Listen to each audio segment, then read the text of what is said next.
Humande na to limpyo hugas o panit sa atong kasaba mga pads. Ato na rin yung gidala dito sa kaguran.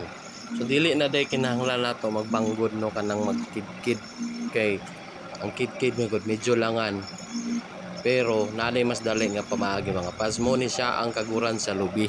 So dili lang day ni sa para sa lubi kung dili pwede day siya gamiton sa kasaba. Pero magbantay-bantay lang yun kasi mong mga kulamoy kay basig mapilog ka gud parehas gilagpot kung naduot imbis ang bingala or kasaba na ang kamot na lang ang nahimong ikagod so lisod pod so pag igani nani na gani gamay na gani ang mabilin sa imong kasaba pulihin na lang nako ayaw na sakripisyo ay nagtilo ka kay kung sakripisyo ka ng ginagmay nga imong tilokon basig apil imong kuko kulamoy nakagod muna hinuoy na himong sagol.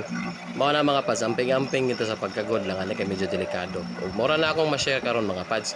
Mo ni ang akong igahin sa inyo nga share idea para unsaon para mas madali pagbanggod ang atong mga or pagkidkid ang atong mga bingala o kasaba. Daghang salamat og kita-kita ta sa sunod video.